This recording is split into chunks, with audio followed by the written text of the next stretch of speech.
Hello, my name is Andy Smuskiewicz, and welcome to the Salvation from Destruction podcast. On today's episode, I'm going to be talking with one of my good buddies, Larry Rafferty. Larry Rafferty has over 35 years of experience as a police officer. 20 of those years are in leadership roles.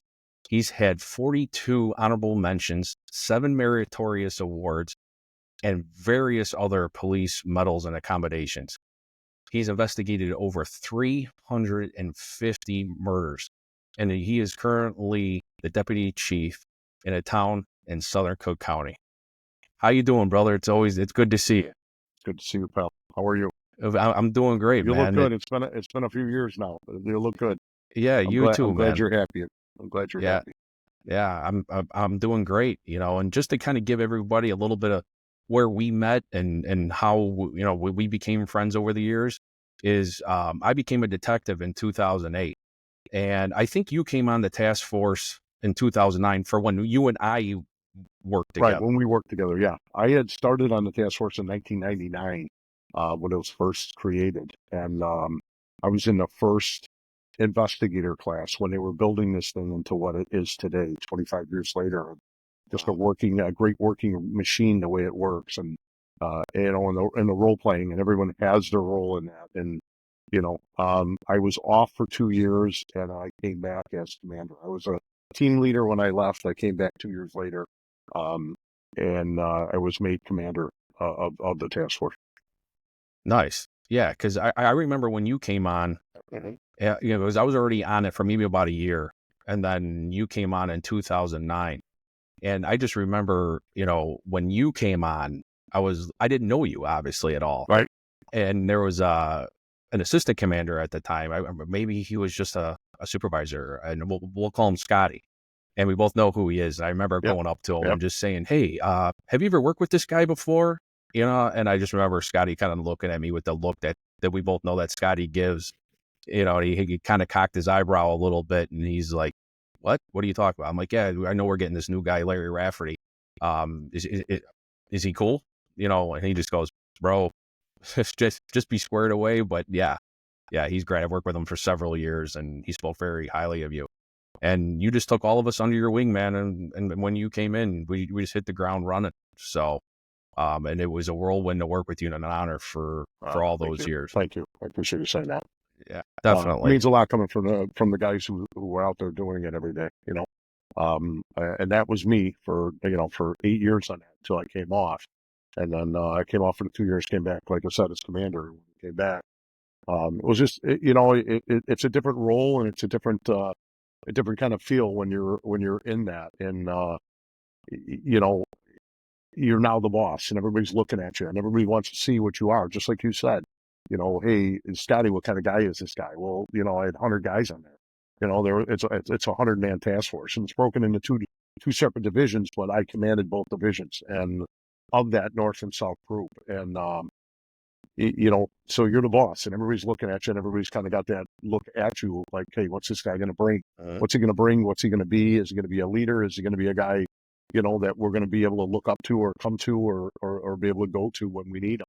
And I think those are, and it's a big spot to fill, and it was filled by some really good people prior to me. And, um, so it's kind of one of those things. And I think as a person yourself, you look at it and you say, am I going to be able to do this? I look back on my career now, and if 35 years ago, if you said to me, I'd be and I retired from my one position. I've taken a couple different positions now in some suburban towns in southern Cook County, and the position I'm in now. If you'd have said to me 35 years ago, wow, how did you get here? And looking back, I would have never, ever, ever said to you, God, this is where I'm going to end up. This is where I'm going to be. And it's life. It's where life takes you. And it's the opportunities, and the great opportunities. And I'm one of those firm believers that the opportunities you make in life are because of you and what you do, what you accomplish, your work ethic, and experience, and all those things. But I truly believe work. People look for people who work. And, I think and especially in law enforcement, because, we kind of almost categorize ourselves in law enforcement. We kind of look at, the guys that are real go-getters, and the guys that are hard workers, and they're hard chargers. And, like you and I had talked previously, I mean, it's full of atypical personalities, and those alphas that are out there, and there's a lot of alphas, and it's kind of how you learn to manage the alphas. Uh, So it's tough, and there's been tough times. There's been a lot of tough times. I've had an unbelievable, incredible career. I wouldn't change a single thing. I tell people that all the time. I have loved every minute of being a cop.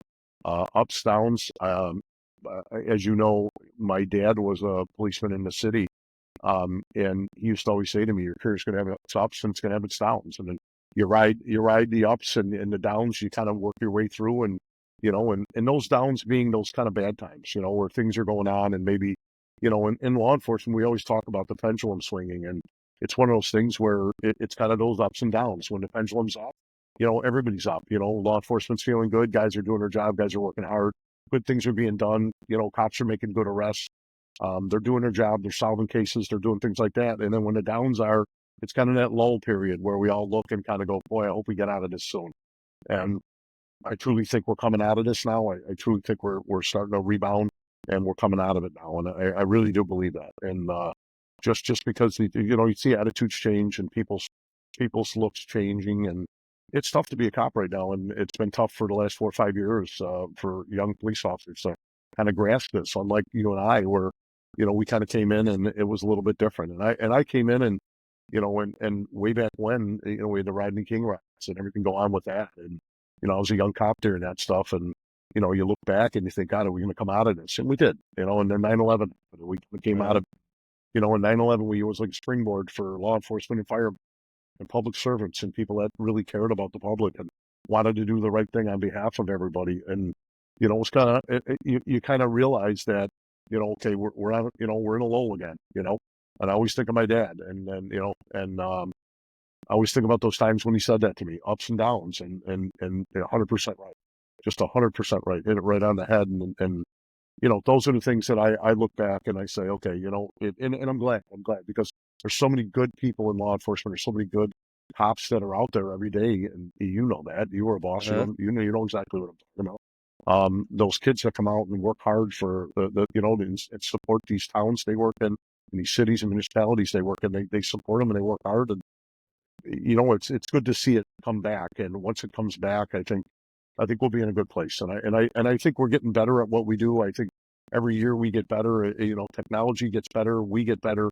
I look back now and I look at detectives now, comparatively speaking. I made detective 31 years ago, and I look back and I think, it's funny. I just got together with 3 of my old partners, and one is going to be 80, the other guy's 77, and the other guy's 72. And they're wow. all Vietnam vets. And I look back at when we were cops and sitting at the leads machine running license plates and doing sound X's on stuff. And now I look at what these guys do, and they're pulling camera footage and they're looking for doorbell cameras, and they're running plates and all the different things that they do now with license plate readers and all these things that have come in, social media and social media posts and things like that they can go on, and there's so many different investigative ways to solve cases as opposed to years ago when I started out. It was just bump and grind every single day, stopping and canvassing and talking to people and bringing people in and interviewing people and getting information and going back and following up on that information. And it's never changed. The hard work's never changed. That kind of work has never changed. But I believe, but it's technology has brought us just into a different realm for law enforcement. Between DNA and just incredible work that's being done with DNA and incredible work that's being done by private labs now that we never ever had access to, that are come online, and it'll just be, and again, because a lot of it's mostly the internet. The internet's brought that to us, and it's given us the opportunity to research stuff like that. And it's great stuff. No, I can't agree with you more. And you hit it on the head, 100%. And things have changed even in the time that I came on. I came on literally, it's September 11th of 2000. It was my first day on the job, a year before 9/11, obviously. And I've seen things change, and like you said, about the pendulum. And I remember on 9/11, our stock was real high. Everybody supported us and everything like that. Sure. And nobody hates bad cops more than good cops. So I just want to make that known. And I don't know if the public understands that. I don't know if the public knows that. I mean, and when you're saying bad cops, I'm not talking about kids that make mistakes. $100%. You're talking about cops that are out there that are cops. They're criminals with badges, and Yes, sir. you know, um, but that's such a tiny, tiny percent. It It really is. is, and there's so many really good, hardworking, and dedicated humans that just for their fellow man just go out and do it every day, and and it's a lot of ways it's a dirty job, and you're expecting a young man, and I always say it, we expect young human beings, and I look back and I think of how many years ago when I was a young kid, um, and what was expected of us, Mhm. and to stop a car in the middle of a either a bad neighborhood, good neighborhood, whatever Sure. it may be, in the middle of nowhere, in the middle on a street, in a road, on in an empty county road, an empty forest preserve, and you're stopping a car, and you're expected to somehow, and not be leery and nervous yourself, and and all those big responsibilities you get with that badge, you know, and um, and that's why there's so many people that come and go in the profession too, and it's kind of sad because and it takes, I don't care what anybody says, it takes a special person, especially to do this job the way it should be done, especially to be a good, hardworking cop who really, really cares. And, and again, when I say care, I mean, you know, the residents, the business owners, the small business owners, the people that are paying, everybody always says paying our salaries but paying taxes, these taxpayers that work hard every day, go home and they want to be safe in their homes. And that's what we're there for. And it's a big responsibility. It's a big Mhm. responsibility for all of us. And, and trying to keep that motivated and keep guys motivated and doing those jobs and working hard and, and kind of fulfilling that role for our residents and our businesses. So I think that's a great responsibility. And the guys who are out there every day working hard doing that, those are the people that should get our respect and admiration. Those ground pounders, as we call them, the guys that are Mhm. in the squad car every day, making sure people are slowing down, and Mhm. we're not. I always laugh when I hear people say, "Well, cops shouldn't make traffic stops anymore." And I think to myself, who's going to slow people down? I mean, who's going to enforce? It would hit bedlam in the streets if we didn't have somebody out there. We're a nation Right. of laws, and if we don't have that, where are we? And what do we do? No, You know, I agree with you 100%. Yeah, I just want to backtrack a little bit, because you are a wealth of information. You've been doing this, like I said, over 35 years, and you've ran the entire gamut throughout your career. And I just want to just kind of just touch on that. I mean, you said before that your father was in law enforcement. So was yeah. he an inspiration for you? How did you get into law enforcement? You know what it was. Watching your dad come home every day in a uniform, and I grew up on the south side of Chicago. Uh, I went to a Catholic school, grammar school, and I went to a Catholic high school. And somewhere along that line, I guess I kind of thought this is it for me. This is and I wasn't wrong. So in as many people have changed careers now, I wasn't wrong. Listen, law enforcement has been so good to me. People have been so good to me. I've had great bosses that have been great to me. Um, and great leaders that I've worked for, even bad leaders that I worked for that I learned so much from. Just because you look at what they do and you say, okay, I wouldn't have handled it that way. I would have done it this way. And those people, you learn from everybody. If especially in law enforcement, you learn from every single different person that you work with, people that had great influences on you, and you know, and kind of taught you the way. I talked earlier about my old partners, and just wonderful guys, just great dads, and good people, and just hard workers that wanted to get the bad guy on behalf of their victims. And I watched those guys as a young cop, and they developed me, and they made me the cop I was. I was always the kid, and now I'm the old man. Um, but I see those guys now, and they always, and it's such a great compliment to me. And they always say it, you're still doing it. And after those guys retired, and it's been 17, 18 years, hey, you still kept doing it. You still got out there every day and did it. And you went and solved, some crazy cases that, we're proud as the guys that were with you when you were a kid to see you do. later in life. And that to me is, it's kind of like a blessing from your own peers, and the people that, that kind of felt like they groomed you and put you in a position you're in. And to see that you learn from them, and, that tradition kind of carries on. And I hope, as I teach a homicide class, and I hope in that class that, that people learn something from me, and that someone takes something that they heard from me and they use it one day and it helps them solve a case or put something, and again, I said earlier, like, it's for me, it was always about getting the bad guy, and to be dogged and tenacious and not stopping.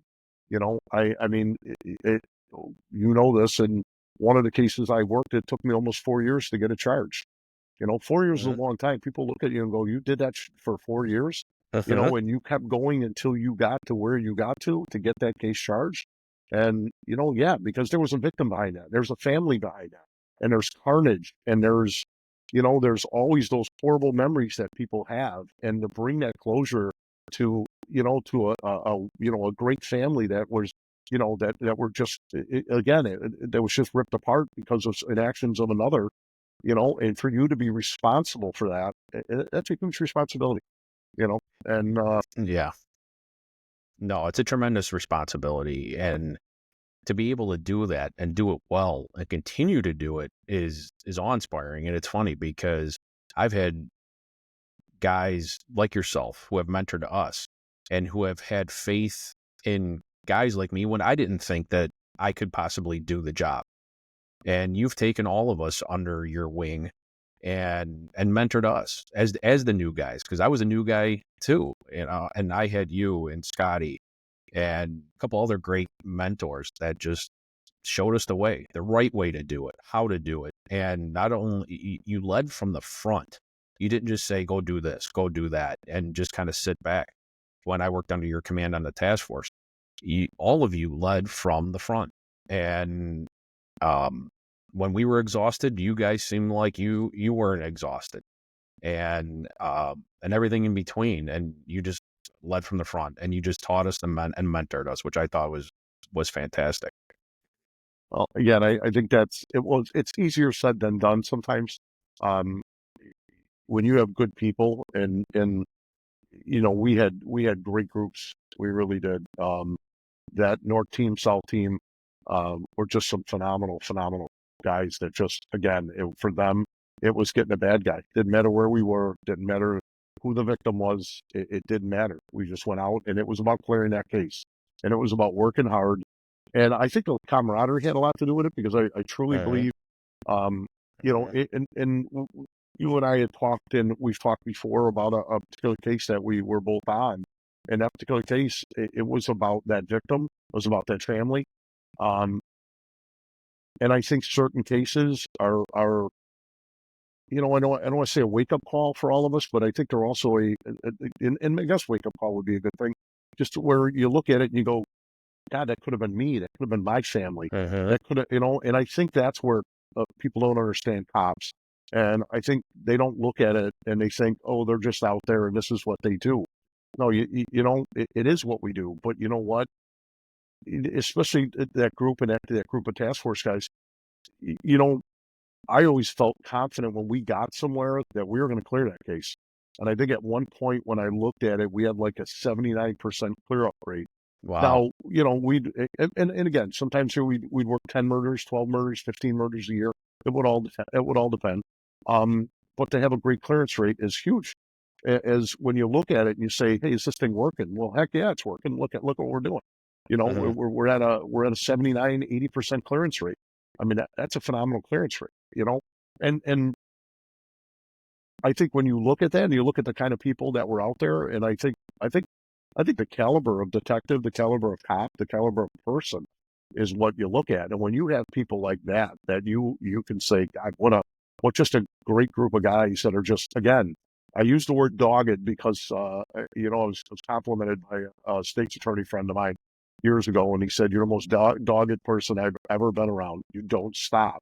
Mhm. And, I was proud of that. I was proud of that because that meant a lot to me. And that meant that, it just, it meant to me that hey, I know I'm working hard. I know I'm doing everything I can. I know I'm pushing and interviewing and running and gunning and not stopping and continuously talking to people, looking for evidence, looking for, looking for pieces of this puzzle.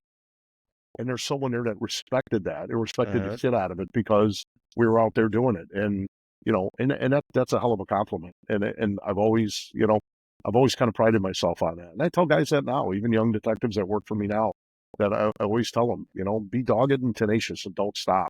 You'll get there, and that's kind of people you want. Those are the detectives you want.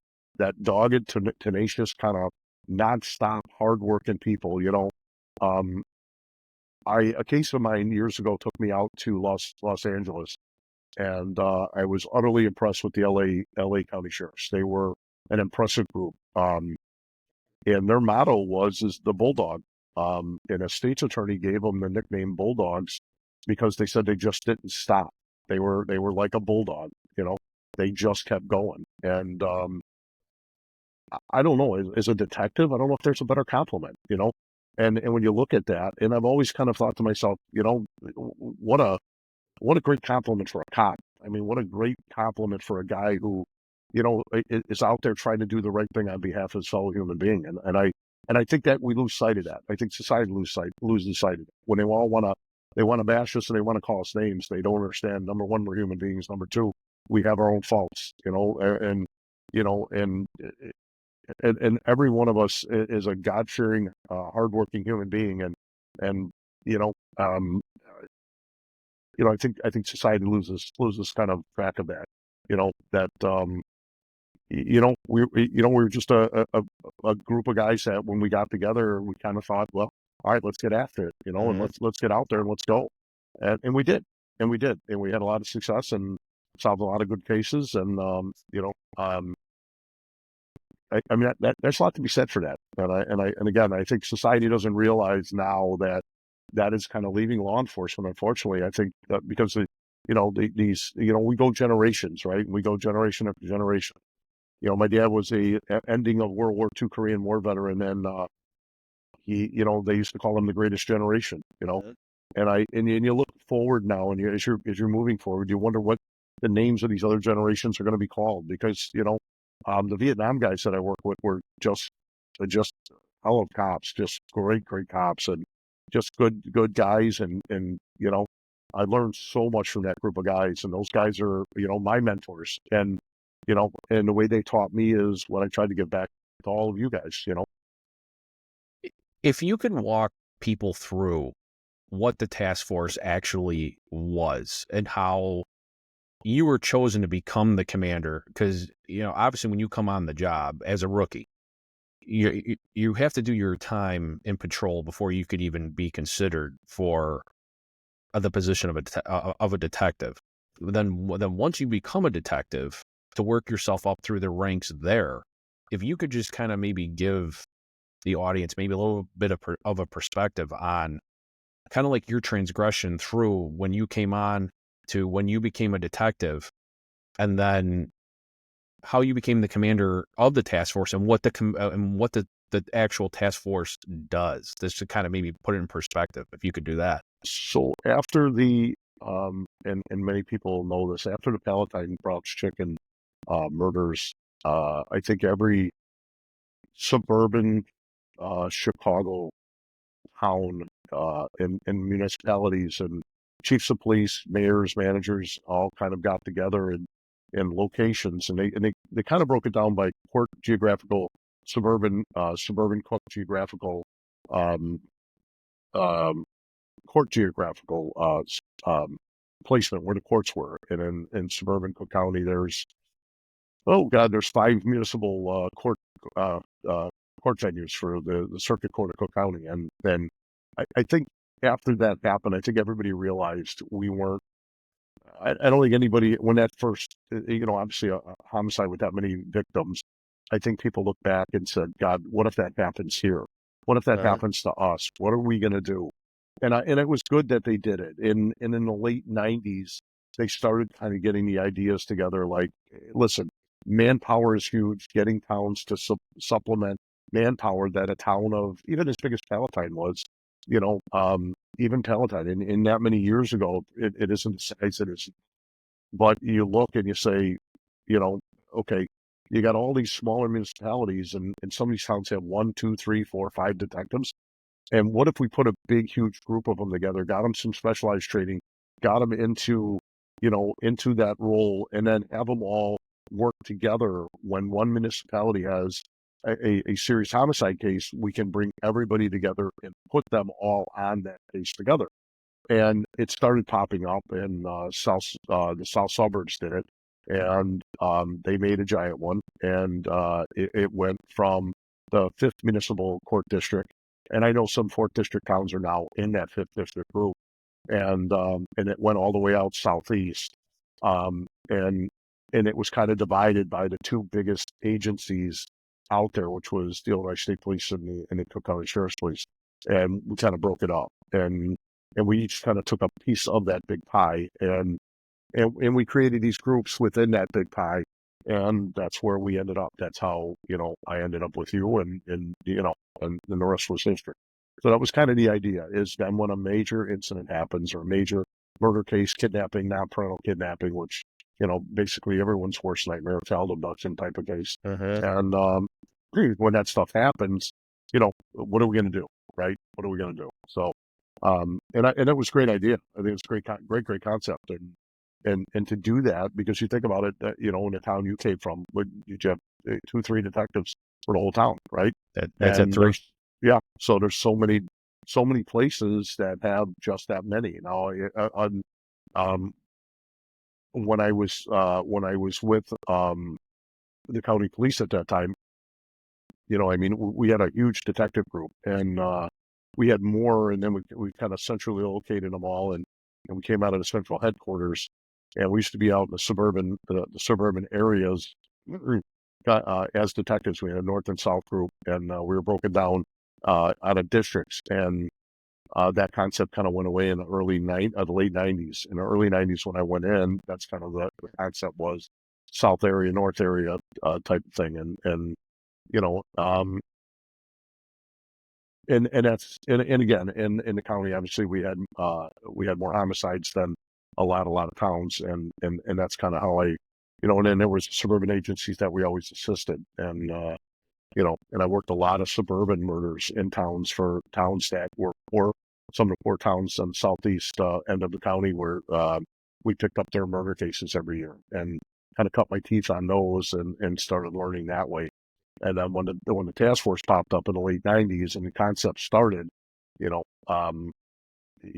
know they just had their 25th anniversary, and one of the guys had told me that the groups had investigated over just about 1,000 murders now, and Wow. which is phenomenal. And and there's some towns that wouldn't be in this game right now if it weren't for that task force, and and the Illinois State Police side and the county side.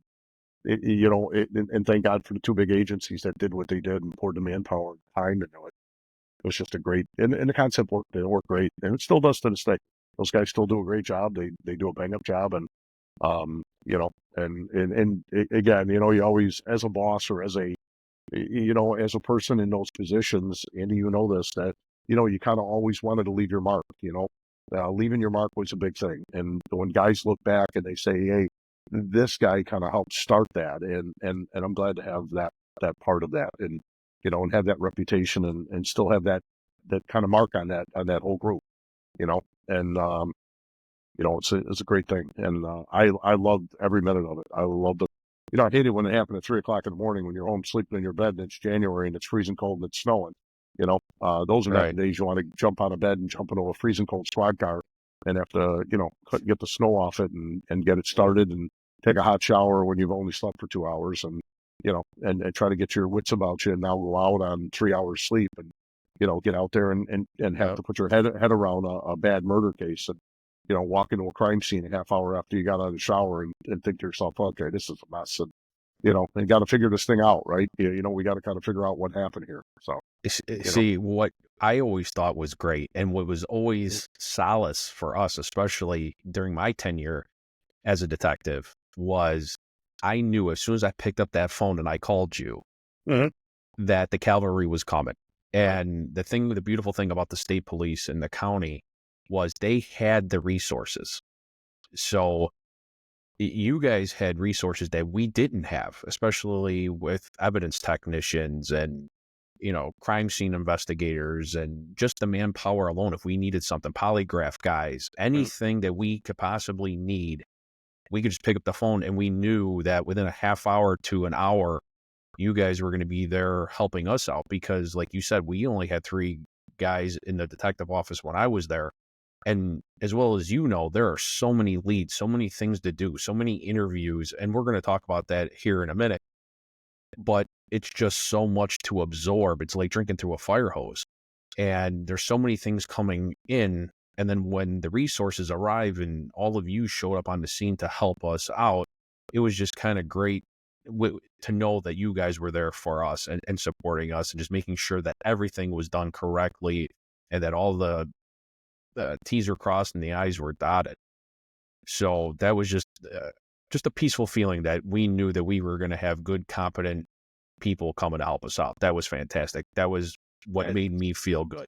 It's always good to know you have help coming, and like you said, be it whatever the help may be, and if it's a bloodhound coming out to help you, search a scene or maybe look at some physical evidence that may have been left there, and the incredible work that can be done with those dogs, and then great crime scene work where you walk into a crime scene and you kind of know, hey, we got some really really good evidence here that's going to help us along this thing. Now maybe maybe a little time before we get it tested, but hey, this is what we know just from the scene, what the scene dictates to us. So so that part of it is, yeah, you're absolutely right, and it was, and that's kind of what made the thing run, and again, I'll go back to it. It's the manpower, it's the caliber of guys coming out, it's the guys that with those A personalities that are dogged and want to get the bad guy, and and they work hard. Yeah, and it was great because when those things would happen, you would have like your crime scene team over here. You would have the guys that would do the subpoenas and the search warrants over here. And what was great was everybody knew their role on the task force. Nobody would complain. Nobody would be like, hey, I want to do this, or I didn't do this, last time. I want to do that. And you had your canvas team. You had your teams that you would send out. Hey, go pull this guy in for us. He might be a witness. Go find him. Bring him in. We need to talk to him. This is, if we knew our offender, great. Hey, we got to send a team out there to try to grab this guy up. And nobody complained about their role. It was like putting like a baseball team on the field. Everybody would just get there. Everybody knew their role. We would get the assignments from you guys, and leads were coming in right away, usually within the first, especially the first day or so, I would say. And we're chasing all those down. And we had guys who just did leads, that would just keep the leads coordinator, any leads that would come in, they'd write them down. We chase them down. And it was just a well-oiled machine. And I was blessed to be a part of it too. No, and I told you it was some of the funnest time of my career. And I worked with so many good guys, just great. Again, even from the boss end of it, I won't even go into the boss end. It's just the hardworking guys. We both remember a guy that we worked with that would throw a scuba suit on and go into water, freezing cold water, and God rest his soul. And would jump into a freezing cold water and throw a scuba suit on and go look for a gun that we knew the offender ran through a little stream and to get to the other side where a car was parked after a murder. And the gun got dumped and the gun was in the water and and it's a 3 feet of water and you don't know where that damn thing ended up. And this guy would go into his car and pull his gear and throw on a wetsuit and go in and set of goggles and feel the floor of that little stream for 3 hours in a frigid cold water. So you talk about dedication and dedicated guys, and you take the guys like that and guys that were, we had a case, and I still get my chops busted for it, and we sent some guys out to Fort Wayne, Indiana, on a murder case, and they were out there for 39 hours, and then I sent guys out to go pick them up because they had been out there so long and hadn't slept in 2.5 days, and saying to those guys, hey, let these guys drive you home, and and because they're 3.5 hours away from where we were, and thinking about just the sheer exhaustiveness of that, and still trying to perform and still trying to, to make great decisions and do the right thing on behalf of that group, and that was probably the best thing. And then having guys to, and again, I was the commander, but, just having a great staff of guys with me that if I thought to myself, hey, listen, I haven't slept in 2.5 days. I don't know if I'm going to make a great decision here. Some of these guys came home. Hey, listen, this is what our plan is. Anybody got anything else? And sometimes guys step up and say, hey, you know what? Why don't we do this? And that might have been the best idea, commander or not. For me, it didn't matter. We got to get the job done. And if I made the decision, fine. But if I didn't, I'm fine. It's selfless when you got to listen to another guy who may have a great idea and say, hey, you know what? This is my thought on this. You know what I mean? And we had those guys. And those guys always stepped up to the plate. And that was the great thing about that. And great thing about the concept of a task force, because you bring in all kinds of different guys with different ideas. And we had SWAT guys on there. We had evidence guys on there. We had guys that great interviewers. We had guys that were great search warrant writers. And you identify those guys and then you plug them in, And the whole concept of, as cell phones became such a big thing for us, computer downloads and cell phones and things like that, it was like, okay, who are the guys that we're gonna tag and say, you guys are the search warrant cell phone gurus, and you guys are gonna go just knock search warrants out for us, so we get them done in a timely manner, we get them out, get them signed, and we serve that search warrant to keep the case moving. Who's going to do that? These guys are excellent at it. So take those three guys, and you three guys sit your asses over in a chair and get typing, and let's get a template of a search warrant up so we can start looking at cars, looking at houses, looking at garages. Let's get a search warrant for a safe if we need to. Let's get a search warrant for sometimes out of the ordinary type of things. Those guys wrote the search warrants, and those are the guys who steered into those. Same with social media. There's so many guys that were so good with social media.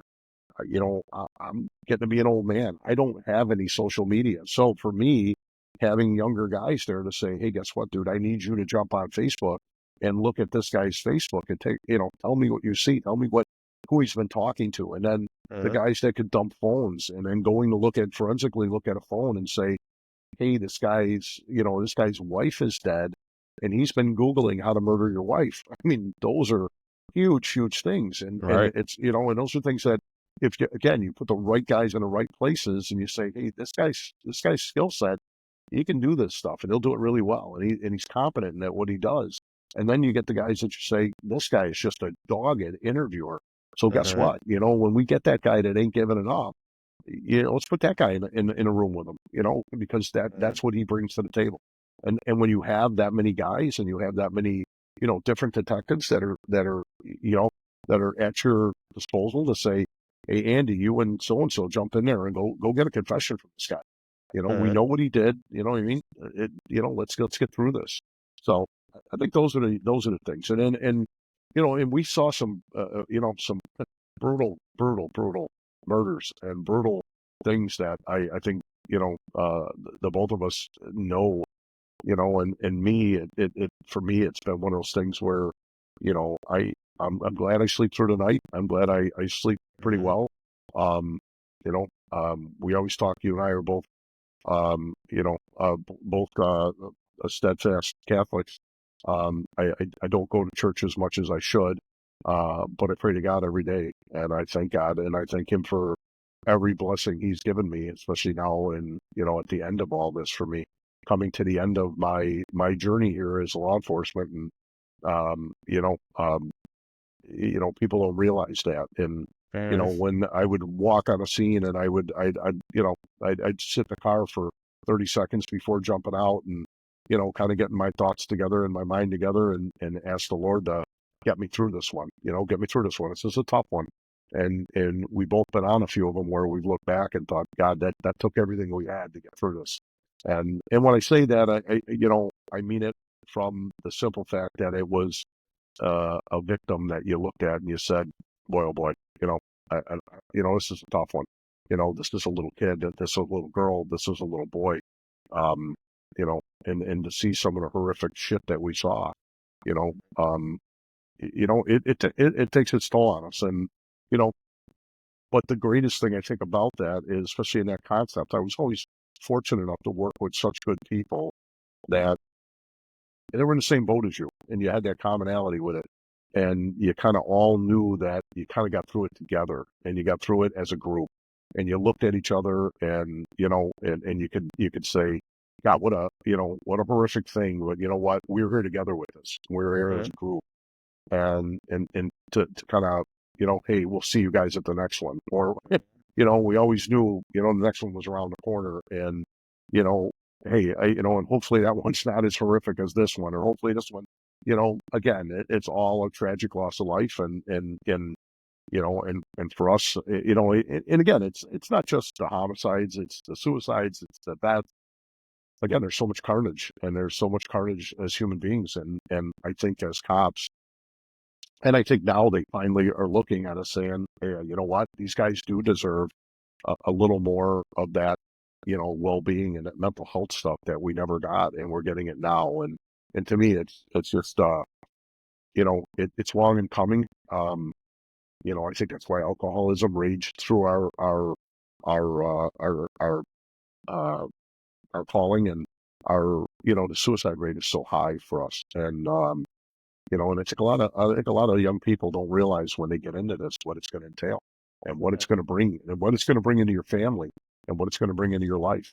And when you sit on the couch when these things are over and you get home, and your family's there, be it your wife or your husband or whatever, and they look at you and they say, "Are you okay?" And you think to yourself, "Not yet. No, I just need a few more minutes here." And sometimes it was that, and it was tough because when I was commanding that things, my girls were younger, my daughters were younger, and um, I gave all the credit in the world to my wife, just being a great, great partner, and being a great mom, and just adored my daughters and took good care of them because I was gone a lot. And when you're gone that much, I made the joke at my first retirement party. I remember that I was there. I made the joke that, there's times, I thought she'd have to do a lineup to make sure, she knew who the kids knew who their father was, but that's very true. And that's where I count my blessings, because I did have that partner, and I had that stableness at home. And I laugh because I used to think to myself, you know, she's home taking care of them. And then I'd walk in the door, and I could walk in at 8 o'clock in the morning after being up for 2.5 days straight, and knowing I had to get 3-4 hours of sleep and go back, and and her say to me, "Can you stay up for a half hour? I just want to take a shower. I just want to, you know what I mean? I want to take a shower. I want to get myself together. I gotta go do this. Can you keep an eye on the girls and their little kids?" And I'm half asleep, and my little kids are climbing on top of me and opening my eyeballs up because I couldn't keep my eyes open, and then things like that, and those memories that you have, and the Lord's blessed me every single way. I have two beautiful, wonderful human beings as children that I'm so proud of, and they're just good, God-fearing girls who are just a great example of what what good people and good human beings are, and I'm so proud of that. And it's funny that you say that. I want to touch on that too, about just the dedication. Talking about being away for sometimes 48 hours. It could be 72 hours. It could be a week. And we're only going home for a couple hours at a time. And that's the dedication. It doesn't matter who was murdered. It doesn't matter their background. No, This is what we did. And then this is what we did. We didn't care who it was. It was a victim. They had a family, and we just went out and we did what was right, like you said, on behalf of our fellow man. And I'm glad that you touched on the family aspect too, because the families don't, and the spouses and the boyfriends, girlfriends, whoever it is who hold the fort down, don't get enough recognition. To me, and I've told my wife this, and I know that you have too, is they are the heroes. They are the ones. Same thing. When I was gone for 48 hours, 72 hours, if the dog crapped on the carpet, or the toilet exploded or something like that, or the kids needed to go somewhere, my wife never called me and complained, ever. She knew that we were out there. We were doing what we had to do. She handled it. And she worked. My wife works full time, and even the kids had to go to their activities. They had to go to all their sports and everything. She never skipped a beat. She never asked, when are you coming home? What's going on? She knew that I was out there. I needed my clear head to be able to do what we did, and she took care of it. And I will always tip my hat to her, just like with your wife taking care of your babies, and all the other spouses and people that are out there that did what they did so we could do what we did. And I will always be forever grateful to be able to do that and to have those types of people in our lives as well. Um, I also wanted to touch on too, and you started to bring it up as far as when you would get on a crime scene, you'd say a little prayer to yourself, and you would just take a breath and you would walk up on that crime scene. What, without giving obviously all the tricks of the trade away, as the commander, as a supervisor, you would take your evidence text, you would take a couple of the other supervisors with you out to the original crime scene while all the other guys would report to the police department of the hosting agency. When you would first walk up, what were some of the things that you would look for? Was there anything? Would you just kind of do a quick perimeter? What would you do when you first arrived on a crime scene? That's usually it. I'd also start looking around for cameras. Is there a house with a camera? Is there a business on a corner? Is there somewhere? Is there, now, especially now in the last 10 years, police agencies have, doubled up and we're buying cameras and we're putting cameras out all over the place. And I think, that was the first thing I'd start looking for. The other thing I'd start looking for as I pulled up, people outside. I'd like to look at, see who's outside watching, who's outside in their cars, what cars were there earlier, what cars are there now. I usually want to meet with the canvas team, but I usually like to meet with them after I went inside and took a look at the scene. For me, the scene it's you always do obviously you go with an evidence technician, depending on who it was. Usually it's the lead detective, and again, when I was commander of the task force, I would always, my thing was I was always going to the scene first, because what I wanted to do is be able to come back and brief you guys and say, hey, listen, this is what we have, this is what I saw, this is what the ET saw, this is what we're going to bring back, and now I know we need a search warrant for this, we need a search warrant for that, we're looking for this, we're looking for that. And that would be kind of the start for me. And walk in, obviously you want to take a good look around. You want to see if there's things missing, if there's things that have been, removed, obviously removed. Is it a burglary that a murder happened? Is it a domestic murder? Is there a weapon? Is there a weapon anywhere in there? Is there blood? Is there blood spatter? Looking at, where the victim is in conjunction to the weapon. Things like that. You're looking for defense wounds. You're looking for, did that victim put their hands up as they were getting stabbed? If they were getting beat, is there bruising on the wrists? Is there bruising on the hands? Are there broken fingers? Is there jewelry that's been knocked off the fingers? Things like that. Blood spatter tells you where the victim was killed. Did the victim, get injured and finally died, came to a resting place? Did it occur where we think it occurred? Did it occur where the victim's laying? Did it happen right there? I can recall one of the more brutal crime scenes I ever went in. It was a young man who ended up murdering his mother and father, and it was one of the most brutal crime scenes I've ever seen. And just blood dripping off the ceiling because of the cast off from a beating and a beating of his mother and his beating of his father. And just, when you look at things like that, you see a broken watch laying on the floor, and that broken watch was on someone's wrist. Is it on the victim's wrist? And is that broken watch there because, the victim put up their hand in some sort of defense and got hit in the wrist and the watch broke? Is it consistent with a bruise on that? And post-mortem bruises and things like that. And you're looking for lividity. How long have the bodies been? Are they in lividity? Is there a, and how far is rigor in and things like that. So those are kind of things you start to look at. You start looking at forced entry, non-forced entry. If there's no forced entry, what are you looking at? Are you looking at a family member? Are you looking at someone that lives in the house? Are you looking at someone that came in through the door? Were they allowed in the door? Did they let someone in there? Were they expecting someone? Those are all the things you want to look at. Are the windows secured? And when you look at the windows, are they secured? Is there a screen that was cut? And then the next thing you really should do is just start going back and start looking at patterns in the area. I can recall one of the cases that we worked, and you worked it with me. We looked at patterns, and what I did, because we had so many investigators, I called out another team in another group and had them look into just a recent crime in the area, suspicious person reports, suspicious auto reports, recent burglaries, because the worst thing any cops, you could look at murders and say that there's a certain percentage where the victim knew the offender. The ones that are the most difficult for us is when the victims don't know the offender, and we don't have any idea. And there is forced entry, and maybe it was a burglar that decided to commit a murder. We both know how many burglaries get solved. The low part of burglaries for us in solving burglaries is tough. It's a property crime, and it's tough. And there's so many of them that happen that we know get unsolved just because there's no evidence.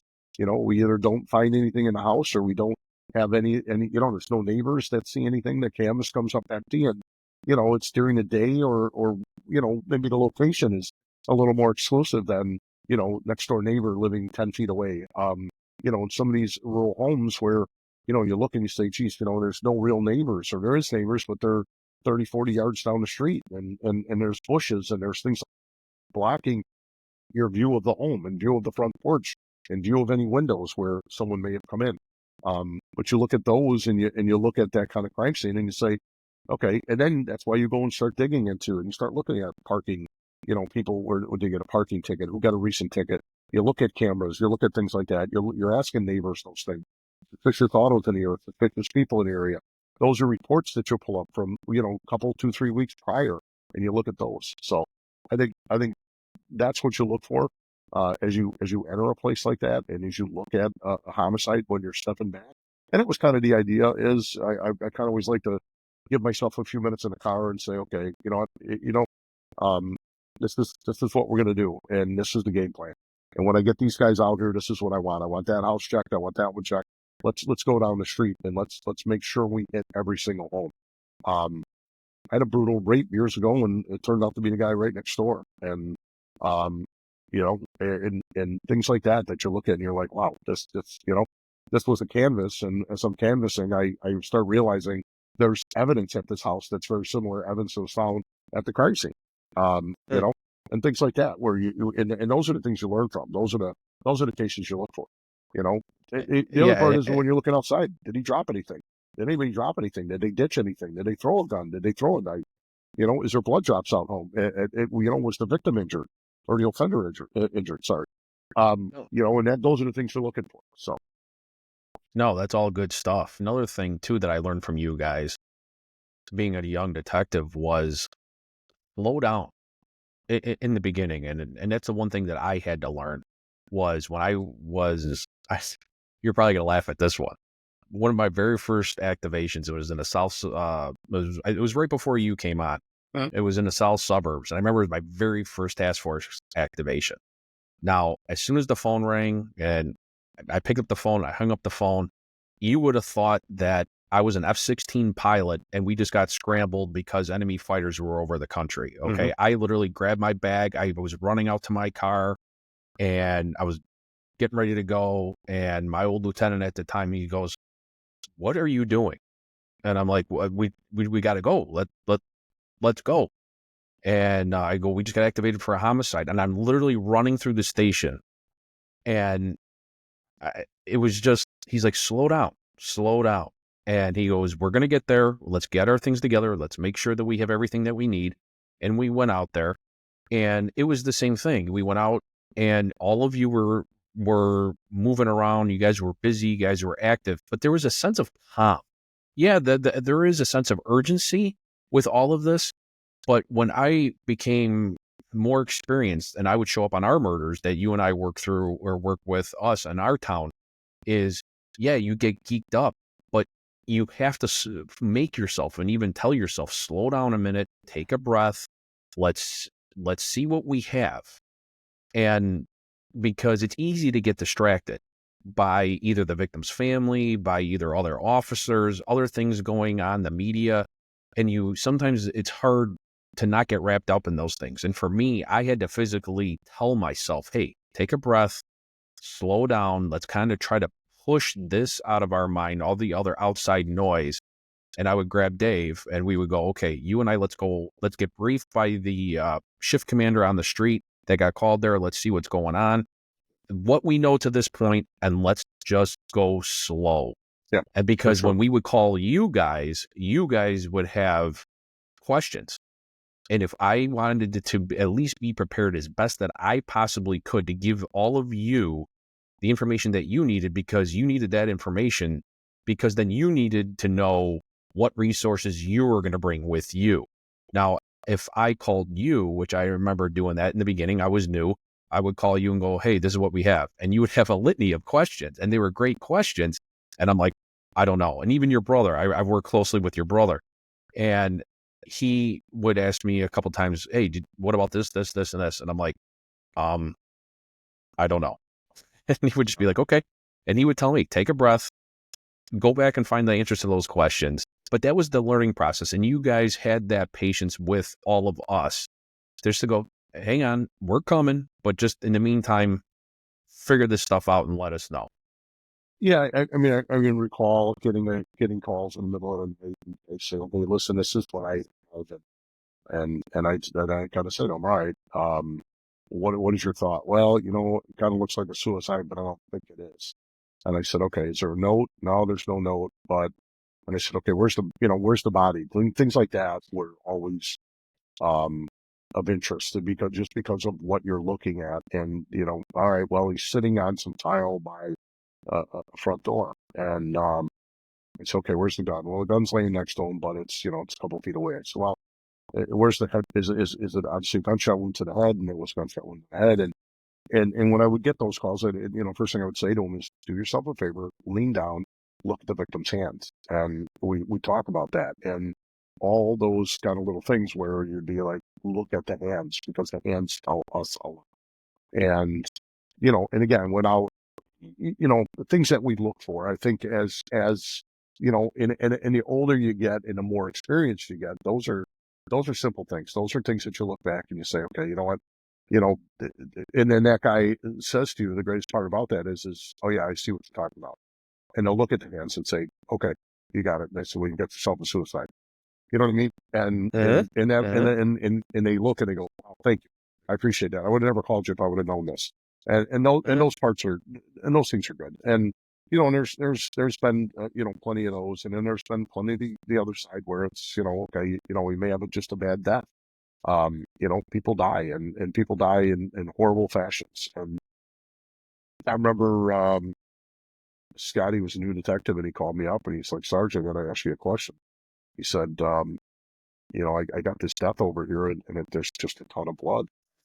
And we were talking about it, and I said, alcoholic? And he goes, yeah, how'd you know that? And I said, sometimes when alcoholics, and they're when they have a rupture, they start vomiting blood, and blood starts coming out of pretty much everywhere. And and he said to me, Jesus, how did you know that? So I had him. I've had him like that. I've had deaths like that. Those are the things that you kind of say, okay, it's okay. This is what it is. And don't get too crazy, because it just looks really, really bad. And, and the thing, people call you up and say, I got a body, it's bruised. He's got a head wound that looks like may have bled out. I don't know if he hit his head. I don't know what happened, but the body's got a lot of bruises on it. Again, it's an alcoholic. It's alcoholics. Because it's only alcohol. They're not taking any nutrition. It's just alcohol, and they get bruised up and they get beat up, and they bump themselves, and they would bruise where you and I may not. And those are things that, when you're a young detective, those are things that you kind of go through. Again, suicides where, and you're thinking, well, geez, I don't know if this is a suicide. Well, it is, because of this factor or that factor. Certain things that you look for, So, and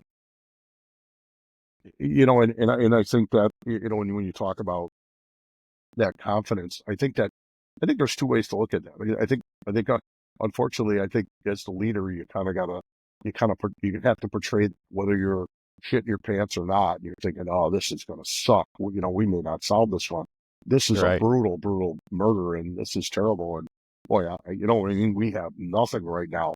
You don't ever want to portray that. You know what I mean? You don't want to portray that out to your guys that, hey, even a boss is confused on this one, or even a boss is looking at this one saying, holy shit, this isn't, this is terrible. And I don't know, he's lost on this one. He is not sure where to go with this one, so, so I don't think everyone, I don't always want to be confident what you do, and again, there is that calm just because you've been there and you did it, it's like the old saying, is it in baseball or football? And they always said, hey, act like you've been there, and that's true in what we do too, No, is there any one or two murders that really stick with you that you'll take with you forever? Oh, there's probably 20, 30 of them that I look back and I say, God, I wish I was, I wish I could have been around still to work that. But obviously life goes on and, and ones that you knew who did it and you just couldn't prove it.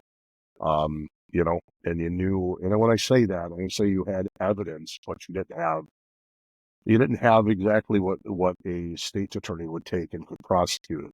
You had enough to say to you, hey, really, this is it. This guy did this, and then you just couldn't get it over the finish line. And you look back over years. I was a young cop years ago and had a guy murdered in a gas station. And, there was an eyewitness to it, or at least some sort of a witness who called in. And way back when, 28 years ago, you look at it and you say, there just wasn't enough information. We couldn't identify it. It was a grainy camera. Couldn't identify the guy, and he disguised himself fairly well. And, and it kind of, we worked on that case for months, and, other cases would pop up. We'd go work those and we'd clear them, and then we'd come back and go back at this one. And me and my old partner talk about it often. And it was a case we had from the late 90s. And just and everybody kind of knew this guy because, you know how cops are in the middle of the night when nothing's open. You walk into a gas station, and the guy behind the counter is like, hey, how you doing? And you talk to him, and next thing you know, you're called there, and you're like, holy shit, somebody killed this guy, and so when those things happen, and you don't ever forget them. There are ones, I can think of, and there's even ones that I go back and in my head, and I was fortunate enough. In 2012, I was a sergeant. I had a cold case group, and we enjoyed the shit out of it. And we had a great murder case that we worked, and we all had a handful of them that we were all working, and and they're old. Some are from the 60s, some are from the 70s, some are from the 80s, some from the early 90s.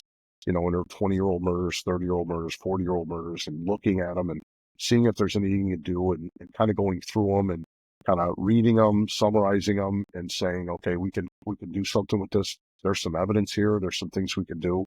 And then looking at them and saying, there's just, all these years later, there's nothing there, and we it's not a case you would pick up and run with. So, but I had a great opportunity of doing that. And I think it was about 3 years we worked until I got pulled back off, and we were shorthanded again for bosses, and I got pulled back off and put in another role as a shift sergeant for detectives. And, but that was one of my favorite times. We traveled, we were able to go pretty much wherever we wanted to look at a case. We looked at some real high profile ones. We solved a couple really, really good ones. People don't understand when you have 3, 4 detectives, it takes 3 or 4 guys to solve, at times to help solve an old murder, because there's just so many things to do, or so many, there's just so many different aspects of what you want to do with that case. And then when you start rolling on it, you realize, hey, we're getting close.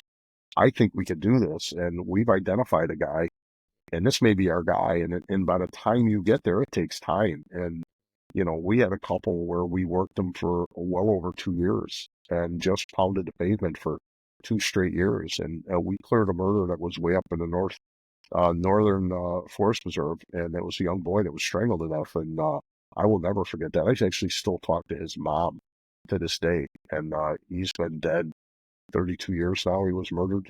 Can you talk a little bit about that, or no? Sure. Yeah. No, we went to trial. The guy was convicted, and he's doing prison time. So, I don't want to mention any names. Like we've talked before. I'm not going to bring up names, but it was a 15-year-old boy.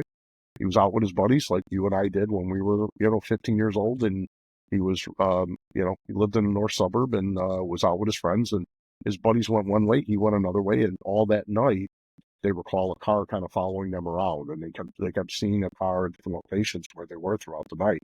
And as this young guy went home, he cut up a street and never showed up at home. His buddies went home. Mom and Dad woke up in the morning and looked and said he's not here, and started calling around to his friends. And the case went unsolved for 22 years. So we picked it up. And it was a case that I asked for back in the late 90s, because it happened in 1992. And I asked for the case back in the late 90s, and I really wanted to work it because I thought, it was a great case to work. And just a brutal case. It was a brutal, again, whenever young kids, young people are killed like that, I mean, those are some of the most brutal things that we look at. And, when you do look at those, they're true victims. They're true sense of the word. They've done nothing in their life yet. They haven't accomplished anything. They haven't, you know what I mean? There's so many, the innocence of it all, that's still an innocent young man or young boy who, was out having a good time like every single one of us did as children. And we always thought we were protected. We always thought we were safe. And we always thought our neighborhoods were safe. And, and then that night that predator was out there, and that predator found this 15-year-old and ended up, he strangled him and dumped his body in the forest reserve. And, um, it made some news. It made a lot of news at the time when it happened, and then it would come back up occasionally. And then in 2012, we picked it up, and we were actually working on it when we got a phone call from his mom. And the offender reached out for the mom because he wasn't living Really? here anymore. Yeah, he wasn't living here anymore, and he wanted to tell her that he didn't kill her son. And it was kind of an odd.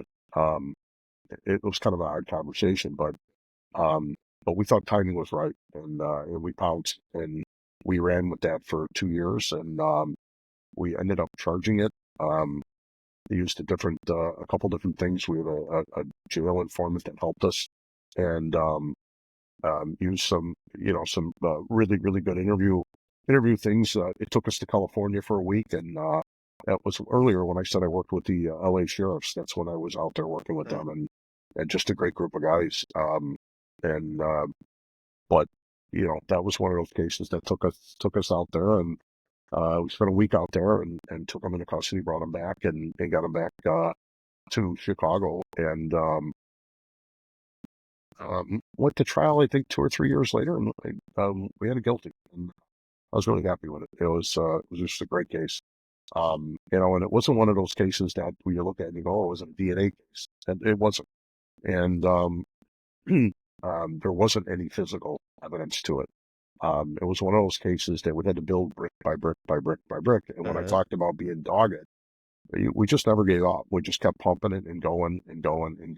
And again, it's a 15-year-old boy who should be out and have a family right now. And his dear sweet mother should be a grandma, and she should be enjoying her life and her grandchildren's lives. And he should be a dad, and it didn't happen. And that's what our job is. And we sometimes we lose sight of that. And you and I both know an old time New York detective who used to say we work for God, and that there's nothing more true than that. So, I always felt that and I old partner saw him a week ago, and he used to say to me all the time, "We're doing God's work. Never forget that. We're doing God's work." And he used to tell me when things happened when I was a young cop, and we'd be working together, and we were working another murder of a young kid, and he was got down in the middle of the street, and it was a 5-year-old unsolved murder, and we picked it up and started running with it, and we put it together. We ended up charging 3 defendants, and he used to say to me, "It was a hand of God." He used to always tell me that, and he's an old timer now, and I laugh about all those things, and I look back now, and I think, he's right. He's absolutely right. And I know you and I have talked a lot about that. We both pretty faithful guys, and I think we both kind of our upbringing and where we grew up and where we went to school, and and what was ingrained in us as young men, and how we carry that through our lives. It's important. It's important. You have to have something like that. Especially you and I said it before, and we talked a lot about the suicide rates and things like that, and both of us having a dear friend that took his own life, and I when it's still one of those things that I know affects myself and, and plenty of guys that knew him very well, and a couple of guys that very well that are still, that still mourn every time, when that date comes up. So, but but getting back to that homicide end of it, yeah, I like I said, I had a wonderful, wonderful career. I was able to work. My department gave me the ability to work on stuff, and there was cases that, I did so many cool things, and so many cool things in the penitentiaries with consensual overhears and things like that, where we did recordings in jails, and we did jail recordings and things like that. And I was so lucky to be involved in so many great cases. I was put in a South Suburban mini task force of a town that had a boatload of murders over 2 years, and it was 40 some murders over 2 years, and got involved Wow. with a couple states attorneys and a couple special agents from the state police, and one of my old partners and I, and just for 4 months just ran through this town and cleared every murder we could and got justice. And it was a poor community, and a lot of poor victims, and a lot of people that didn't have a shake at it. And that the agency didn't give them justice, and we went and did it for a lot of, and we cleared a lot of really good murders. It's just great work and fun work, and and again, and tenacious work, and interviewing, and talking, and stopping, and checking addresses, and going by houses, and knocking on doors, and revisiting crime scenes, and all those things that you do. You know that again, people don't realize what we do, how hard the work is, and I don't mean from a physical end. I mean from mentally challenge kind of end. Yeah. Yeah, no doubt. And yeah, it's taxing just to see what we see, and the things that we've done. We see things and we've done things that the human mind and the human spirit are not necessarily meant to see and to do. And it does take a lot out of you, mentally, emotionally, spiritually. And that's where, for us, it's that faith that has played such an important role.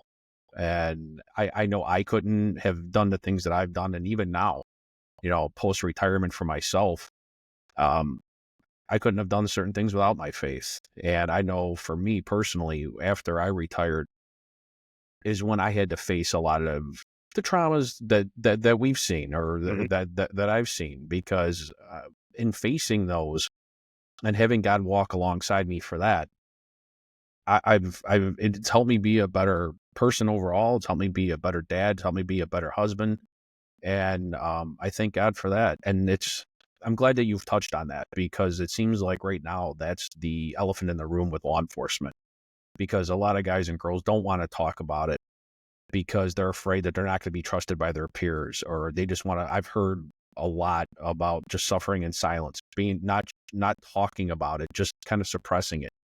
And I understand we have to do certain things to be able to operate, to be able to do what we do. You have to be able to suppress it just a little bit. But sooner or later, it's going to come out some way. And it's, compared to when, I'm sure even worse, when you first started, you didn't talk about it. You just kind of rubbed some dirt No, on it, and you just, there was a stigma, and there was always yeah, that stigma. exactly. And again, when you talk about it, and we both said it, I said it to you earlier, alphas. Everybody in cops are alphas, and they're those chargers. Those are those hard driving guys and then when you show weakness, and when you show weakness to each other, and we kind of look at each other and go, yeah, he's not tough enough. Can't handle this stuff. He can't Uh-huh. handle this bad, dirty work, and he can't handle the fact that someone's, and to be as I don't know. Granted, I know it's a podcast, but Okay. when you have to step over someone's brains, and Uh-huh. there's a skull laying in front of you, and I still remember my first autopsy I ever attended. I attended Uh-huh. dozens upon dozens of autopsies, and you talk about, you know, what you see, and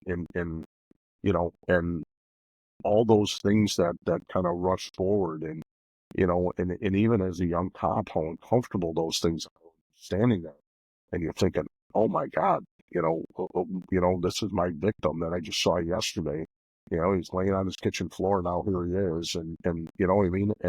and you know how an autopsy goes. I think everybody Mhm. has got a good idea what what police are looking for in autopsies and what the medical examiners and the coroners look for. And that's a shock to the human senses. I mean, maybe not to a doctor, but to Joe Schmo walking the Mhm. streets, to Mhm. see what an autopsy actually entails and what, you know, um, those are the things that I think are things that there are images in my head that and people that I always say, and even my daughters say to me, how do you sleep? And, you know, um, there's just things that and we always talk about coping, and we always talk about how we cope.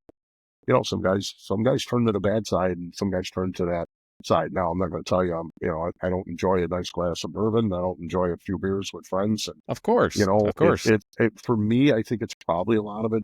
A lot of it that got me through it, Andy, was a lot of it was is people like you, and it was guys on that group and guys that I worked with and old partners and people like that I think probably kept me sane, you know. And I think considering all those things and considering all those, and you talk about it, you call it trauma because that's what it is. It's trauma. And they say the average policeman goes through, 800 or something traumas throughout his career, I where, saw that. Yeah. yeah, and where the average person sees a couple. And, and we are. And then when you have, I hate to say it, but then when you have a society that beats us up, because of a soul that is, that doesn't handle something the right way and does something wrong, or maybe commits a criminal act, we all look in shame and awe, and then they beat us up more. And there's only so much as a profession we can take, and I don't think people understand that. I don't think we don't get the benefit of the doubt anymore. We don't get the hey, it was a mistake anymore. Now our mistakes are, and a lot of people would say, you know what? Oh, justifiably so. You guys don't deserve that. You don't deserve to be able to make mistakes. Well, we're human. We're human, and we do, and we're gonna make mistakes, and people are gonna look at us and say, look at that terrible thing that law enforcement officer did. And do we do stupid shit? Yeah, we do. And do we have guys that get into this job maybe for the wrong reasons? I always hope there wasn't, but there are. Um, but I think 99% of every cop out there is just a hardworking, good guy who tries to support his family, take care of his family, and he's trying to do what the rest of us are doing in our lives. We're trying to live life and be good, productive human beings. And I think that's the goal in life, right? So when you look at things like that, and and again, we make mistakes. We're human, and if bad people can make mistakes, the guys who have to deal with bad people make mistakes. And we do the work that I don't think many people want to do. There and it's in our pool of people that we're, whatever you want to call it, recruiting from. Um, it's diminishing. It's getting smaller, and much to our detriment, because if we look in years moving forward, those tenacious, dogged guys, they're not out there anymore. And if they're not out there anymore, that means that's not good for our society. That's not good for our society. We take a step back and look and say, these guys that are willing to lay it all on the line and protect their neighborhoods, protect their communities, take care of their fellow human being and speak for the dead.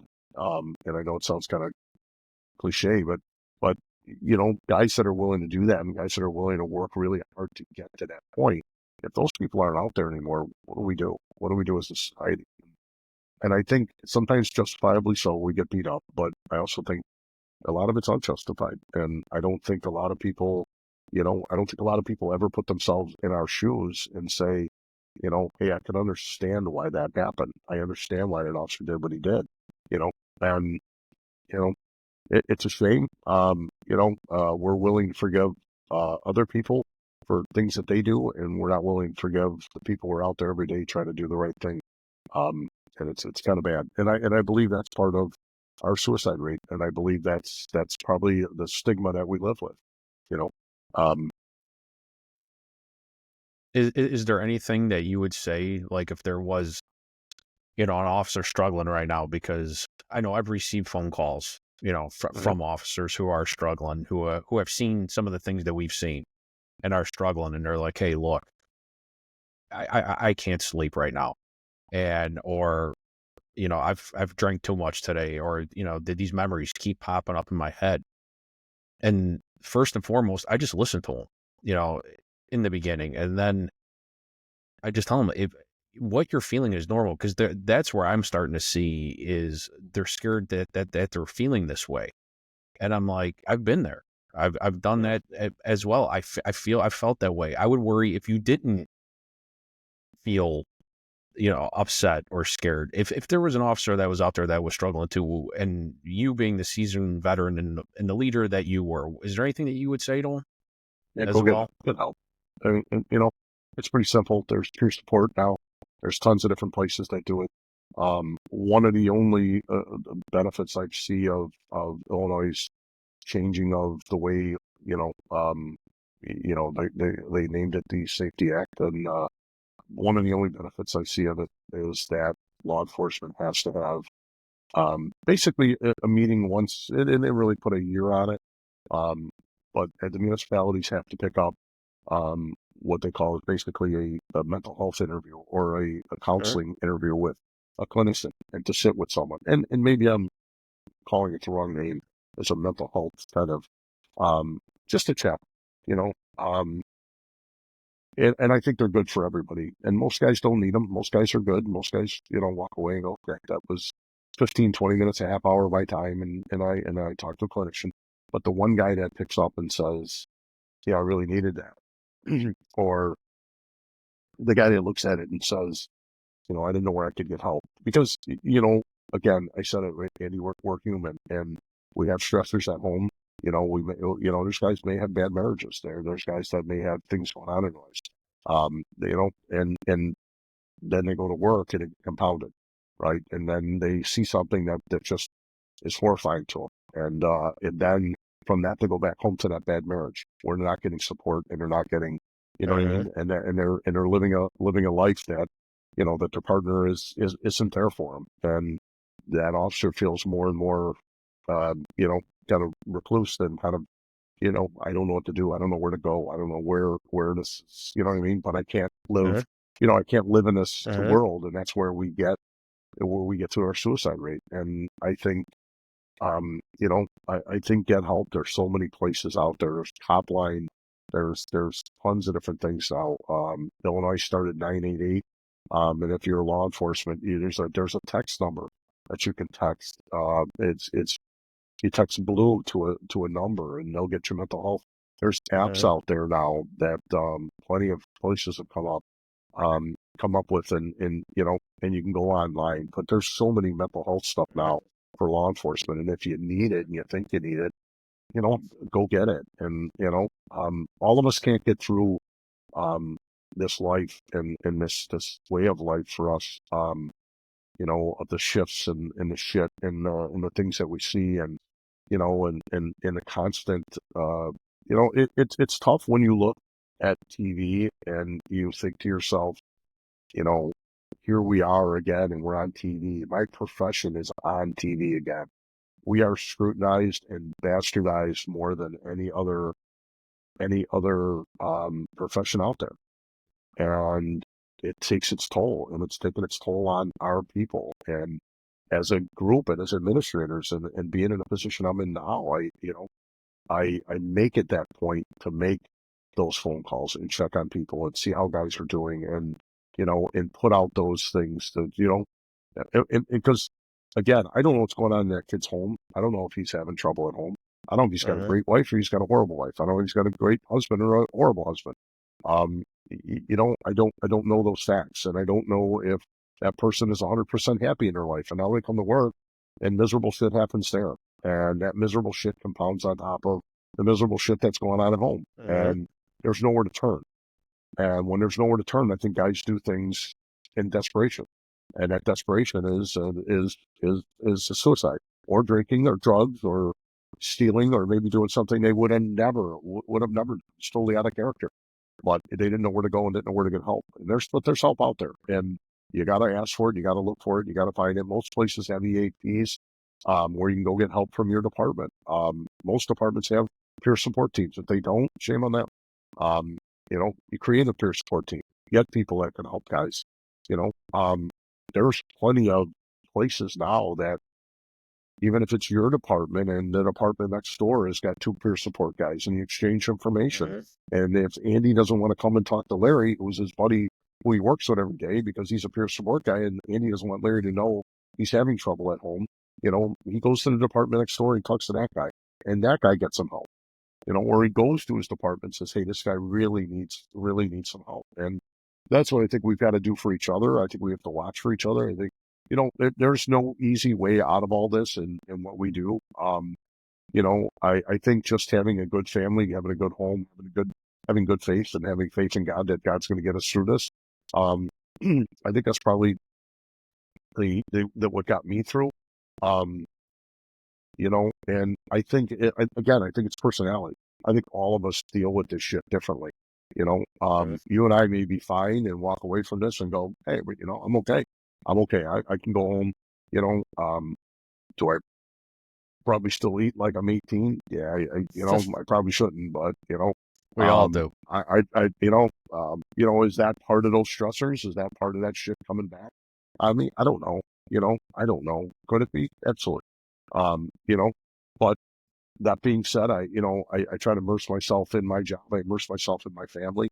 And I try to be a good human being. I try to be good to my fellow human being. I try to pass it along. I try to pass it forward, to young cops.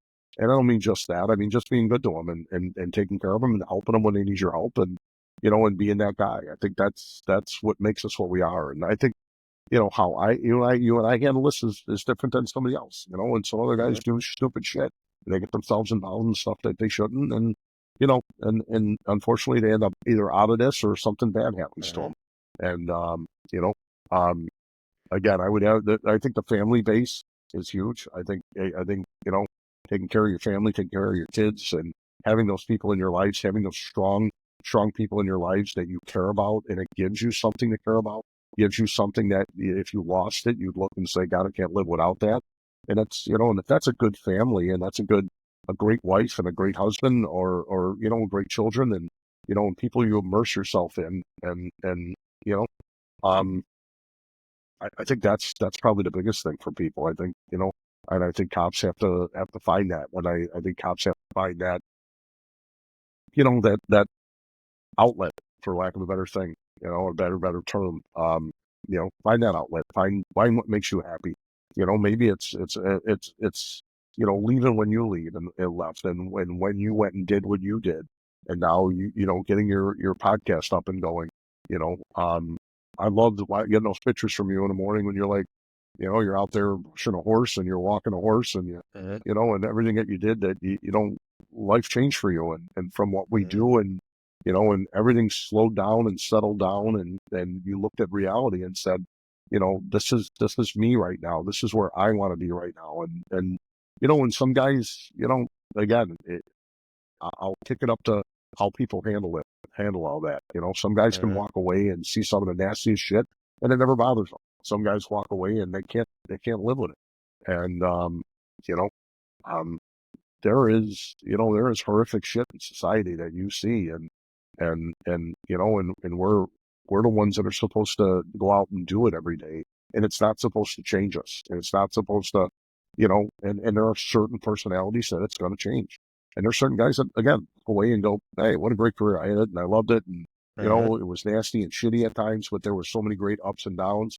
And there were so many great ups when I'd make a great arrest or I'd take a victim out of an abusive situation or that robbery that happened where someone got pistol whipped, they're beaten, and you arrested the bad guy, and that guy is no longer out there to do that to another human being. And there's so many good things with the job that you do, and so many of those great fist pumps and high fives that we all had together, and and you live for those days, and and again, you kind of get through the bad, and you look for the good, and I think that's a lot of it. Yeah, that's very, very well said. And that, it was very simply put, and it was very well said. And some of the best memories I've ever had in my career were with you guys and the task force. And everybody looked out for each other. Excellent. And and despite, like I said, the egos, And it's like I said, it's all type A personalities that we had on that task force, but we all came together for a common good. And normally you would think with all of these personalities and these egos that there would be maybe like some kind of personality conflicts, but there truly wasn't. And that was what was so special. It was like the old Chicago Bulls teams or the '05 White Sox, where everybody just came together for that common good. And the one thing I wanted to kind of maybe just speak to you about too is you held the reins at that time. You were the boss at that time. Mhm. And how can I put it? You endorsed that culture. It didn't matter who you were. It didn't matter if you were new to the team. You wanted to hear what they had to say. You wanted to hear what the rookie detective had to say. I remember we would have briefings every couple hours. We would have briefings with each other and just kind of update each other on what we were doing with a case. And it could be one of the more senior guys on the task force, or it could have been one of the most junior guy in the room.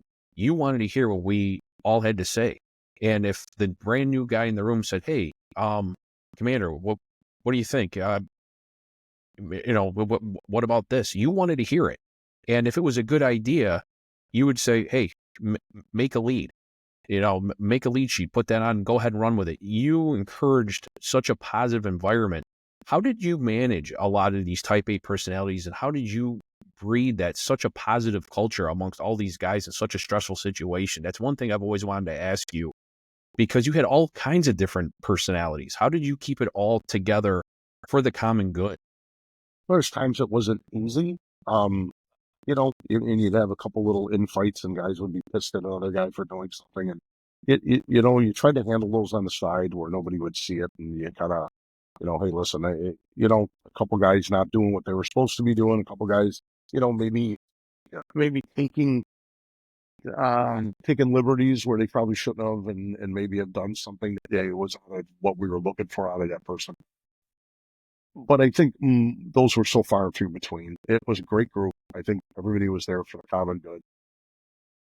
I think everybody kind of looked at things the same way. And again, those personalities, just to what you talked about, there was times it was tough, but there was also times where I think, there's a command sense, when you're in a position like that. I think when you're in charge, you have to be in charge. Um, yeah, I think a lot of it had to do with the personalities, juggling those personalities, learning who those personalities were, putting those guys in the right positions to succeed. And again, I always say to people that, those are the ones that, you look at, and you kind of look out within the room and you say, okay, there's 35 guys out here. And I've got to figure out which is the best guys to put where, and you look at people and you can depend on certain people, to jump into stuff and start writing search warrants and things like that. And I think the leadership part of it is just the command presence. I think you have to have that.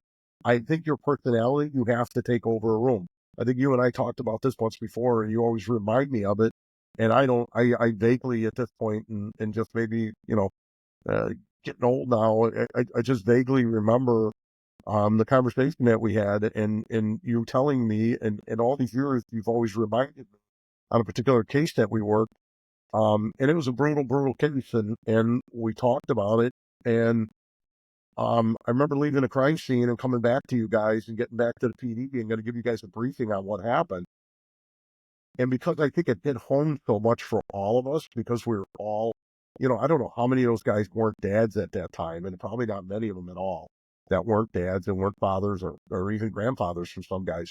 Um, you know, and looking at that situation and walking out of that house, knowing the devastation, knowing what just occurred, knowing that we had a victim, a young female victim, who was attacked by a burglar, and that attack ended in her being killed, and a burglar from nowhere around where that home was, and being from where that guy was from and how far he traveled to commit that murder, and knowing the magnitude of that case, knowing that I had a lot of guys out there, and there's a lot of guys that worked a lot of murders, and there was a lot of guys that were there on their second and third call outs and are brand new to all this.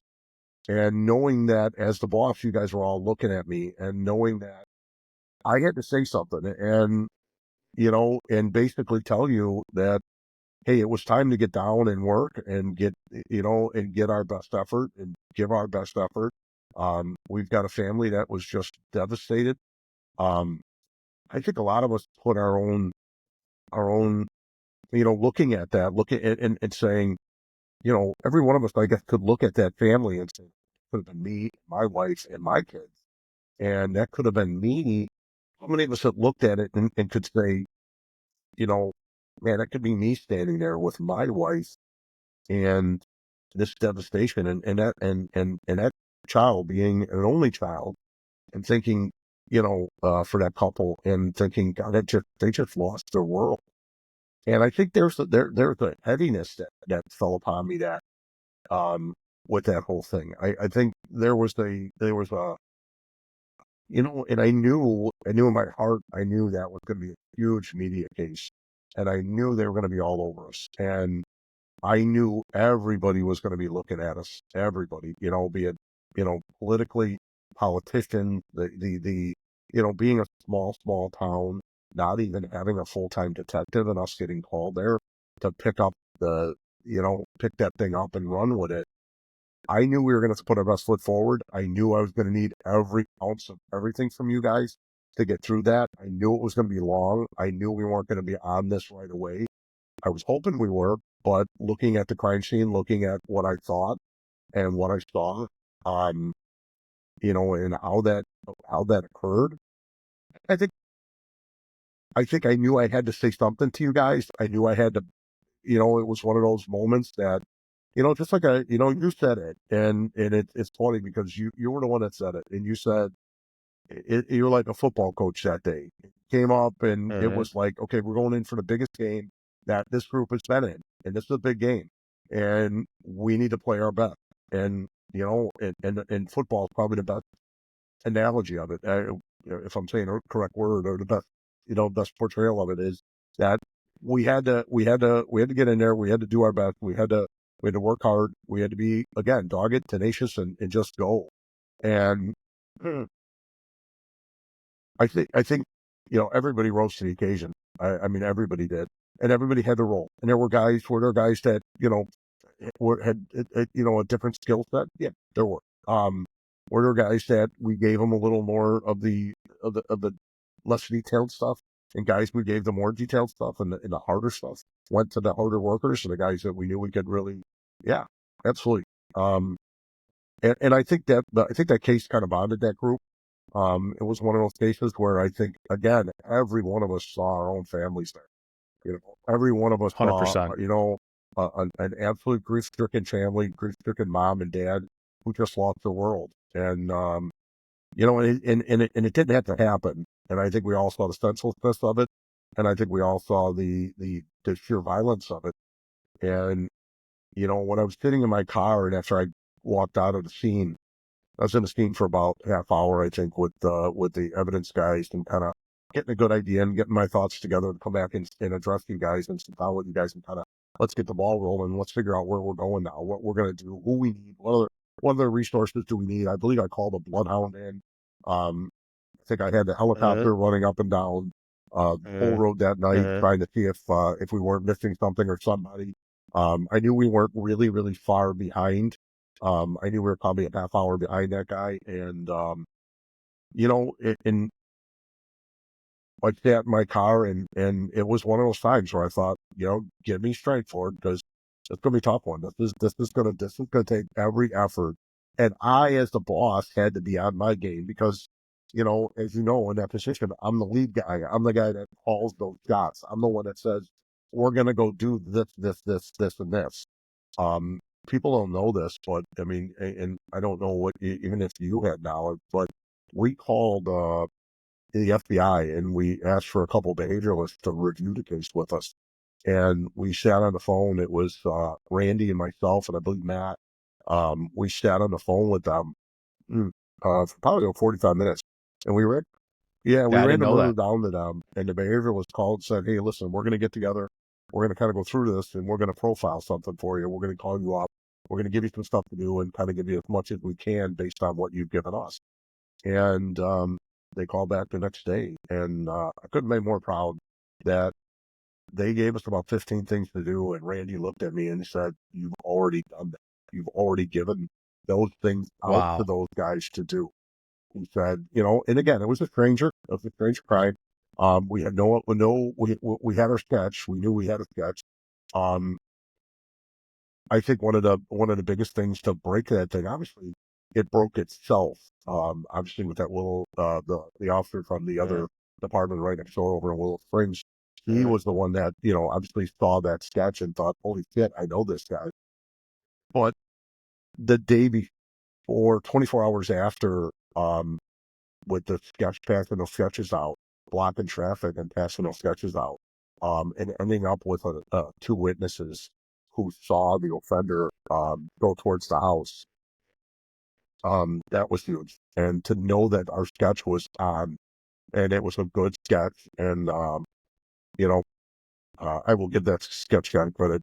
He did a fabulous job of that thing, and yeah, Great guy. and Great guy. he did a great job on that. And and those are the things that I think you look at, and you look back and you say, you know what, yeah, we hit the home run and did a great job, and within a few days we um people don't realize that there was probably 2 or 3 days there that we were starting to do things where I was like, okay, what else can we do here? What other ancillary duty can we do? Just looking at, lawn maintenance, and looking at where the family goes, and where, the common area. In case this was something like where this guy may have followed them or knew them and went to their home, knew there wasn't going to be anyone home who was going to break into their house, was it a complete stranger? And then finding what we found, and, you know, um, it was just a great effort by the team. I will give them all the credit. Um, I caught a lot of that credit because I was the boss, and it kind of led the thing. But I mean, you guys were out there doing all the dirty work. I mean, that was what it was. I mean, and you know, the hard work and the hours that we put in, and I remember thinking to myself, I mean, these are 20 days, sleeping for about 4 hours and coming back, and back within, we go home at 2, 3, 4 o'clock in the morning, go home, sleep for 3 hours, and get back there by 9 o'clock and set up and go again, and did that consistently for 6 days before we cracked it. And, it was just a great effort. And like I said, I think my role, the way I looked at it is I had to say something to you guys. I had to get you guys on and get you in that mindset. This wasn't just a regular kind of, you know what I mean? That domestic murder where we all walk in and go, okay, listen, we got a good idea who it is. This was a whodunit. And the whodunit part of it is what I think kind of made me think I need these guys, and I need them to be on spot, and I need them to be, everybody clicking on the same cylinder. I don't need the bullshit petty crap that sometimes occurs, but I need you guys to be on. And if you weren't going to be on, go home. I'll get someone that is on. And if you're not going to, say goodbye to your kids and say, we'll see you in a few days, because this is priority right now. I don't want to hear I'm tired. I don't want to hear I want to go home. You know what? We're putting it down, and we're gonna go with this, and we're gonna run hard for this family and for this poor little girl. And I think, and you guys did. You guys hit the home run. Um, I tell people all the time, I steered the ship. You guys did all the work, the hard work. That's a great group of guys. It was a great effort. You guys impressed the shit out of me, and it was one of those things. And I think that family will always be in our, they'll always have a place for us in their hearts. And you know, um, and as I still talk to them. And they're wonderful, wonderful people, and their lives were different. And that is, again, when we talk about carnage and we talk about things that happen and how we as humans, how we treat each other, and sometimes those, and again, I always go back to it because we'll always look at it and say, as we, as these younger generations move up in our profession, I pray to God they have the doggedness and then the willing to go 5, 6 days in a row of pounding and just no sleep, and trying to, functioning with no sleep, and functioning and have to interview and talk to people and bring people in, and and sift through evidence, and sift through reports and things like that. That was another case where when I talked about, looking at similar reports and similar things that happened, I mean, you know this, but we had a report of a suspicious person, and it was our killer, and he was there 4 days before. And he was looking around the neighborhood, and it was one of those things that we did. And I think, a lot of times guys don't look at stuff like that when they have these crimes happen. They do stalk, and they do look, and they are looking for some weakness, and they're looking to break into a house, or they're looking to commit a robbery, or they're looking to go in and victimize someone. And, I think those are the things that as again, as detectives, those are the things that, we look at. And, again, it was just a great, great effort by a bunch of hardworking guys that came to work that day and put that little girl and her family and, and in their hearts. Yeah, and thanks for sharing that too, because and you and I have talked about that case so many times, and it was, for me, it was a case that changed me forever, and that's a case that I will take with me forever. And I knew it was something different. I knew that this case was going to be different, just because I remember walking in. I remember there was one of your ETs that worked for you. He was sitting on a bench behind where we were all meeting. And this is right after it happened, and I was walking in. And I remember he was sitting on the bench having a cigarette. And I remember I walked by him and I just kind of tapped him on the shoulder, said, "Hey, how you doing?" And he just gave me a look like I've never seen before. And he just kind of took another drag on his cigarette. And I just said, "Hey, man, I'll talk to you a little bit later." And I knew this was going to be different. I don't know how I knew, but I knew, because we didn't know any of the details yet, because you guys were still out at the crime scene. And I remember getting set up, talking to a couple guys, and, talking to Scotty. He was setting up, getting all the boys ready to go. So I just remember maybe about a half hour, 45 minutes later, I just remember you walking in with, a couple of the other supervisors, and you had a look on your face that was completely different, a look that I've never seen before. And I remember you just kind of dropped all your stuff, and you talked to Scotty for about a couple minutes. And I remember you told somebody, you're like, "Close that door. Everybody close the door, because now media is starting to show up too." And you said, "Draw the blinds in the room that we were in." And like I said, you gave a speech like I've never heard before. Now, I'm a guy that I've played hockey my entire life since I was 5 years old. I've been on several teams. And you said exactly that. You just said, "Listen," you told us exactly what happened. There was a young girl was brutally murdered this evening, and we're going to have to dig deep on this one. And not to reiterate what you said, but you're like, "I don't want to hear I'm tired. I don't want to hear I'm hungry. I don't want to hear I have to go home. We have to dig deep on this one."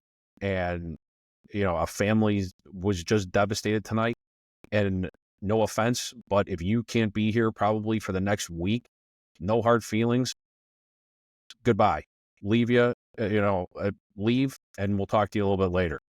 You're like, "I'll give you 10 minutes, call your families, call your departments, and just say, I'm going to be here for the unknown time." And you let us go, and you let us be. And for the next 7 days, what was it, 5 days, 7 days?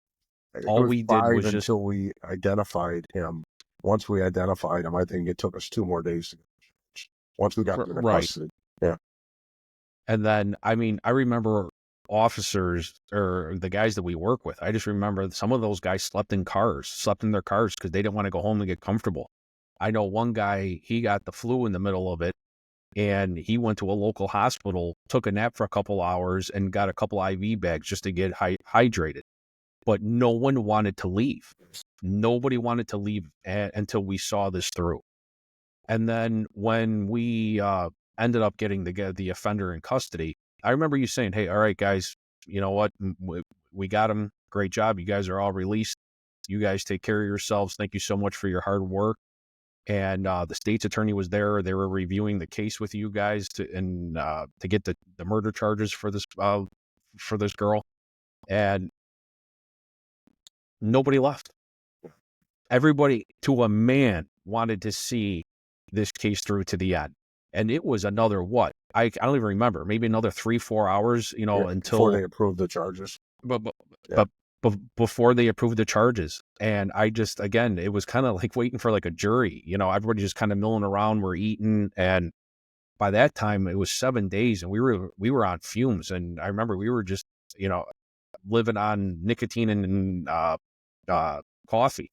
And we were just smoked, but nobody left. And I just remember sitting there, and when you guys all walked out of the back room, you could hear a pin drop. It was like all the oxygen in the room got sucked out, because this was going to tell it all. And I'll let you take it. I don't, go ahead, and I remember you addressed us. Go ahead and tell us what happened. And again, you have such a great memory with it, and yeah, they had finally approved first degree murder charges, and it wasn't too long. We had a really good case. I think once we kind of developed that thing, how the lineup went, and we did a lineup. We had our 2-3 witnesses come in, and we had positives on the identifications, and and knowing everything else that we have, some of the things that we recovered, some of the things that had happened. Obviously, the case got better. Obviously, just prior to trial, but yeah, I believe I came out and told you guys that they approved first degree murder charges. It was such a great that great thing to be able to say to you guys, because again, it was the fruits of your guys' labor. You guys put that thing together, and you guys did all the dirty work. I always tell people I steered the ship. You guys did the dirty, and when I told you guys it was collective, and there are guys with tears in their eyes, and I remember that, and guys hugging each other, and the high fives were going through, and the fist bumps, and everybody was, and guys were hugging each other, and I said it. I said, I think that bonded that group of guys together forever. I still hear from guys that retired on that case that worked it that still call me on that anniversary date of that murder now. They still call me and, hey, hey, do you remember where we were today? Yeah, I do. I mean, and there's certain cases like that. And again, I think I think Andy, we touched on it and we said it, and I think it was all about the victim, and it was all about, that family. And I think every one of us for that family, not that you don't have that for every other family that is the victim of some horrific incident like that. It's the age of the victim. Whenever we work on those things, I worked on a case for a couple of years, and it was very prevalent murder in the southeast suburbs, and my victim in that was 14 years old, and she was abducted at a bus stop and murdered. And it took me about 2 years. It's kind of a long, drawn out case, but it took me about 2 years to get it together and kind of re-examine it, whatever you want to call it, reinvestigate it. But by the time I got to the end, I ended up with charges on the actual offender, and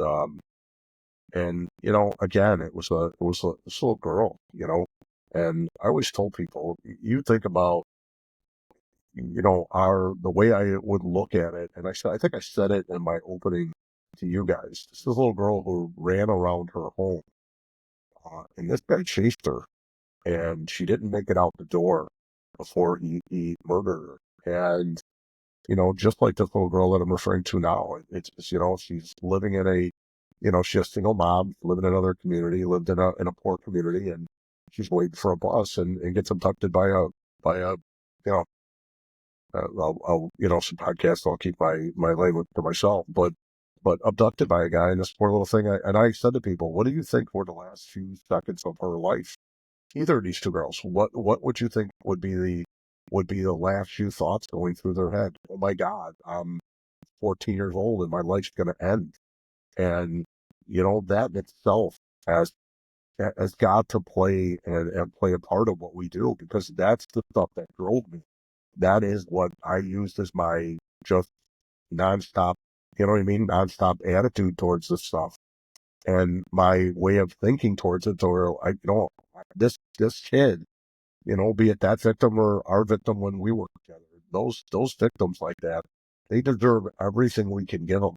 And and for me, that's what it was. No different than I talked about the little boy up north that got strangled.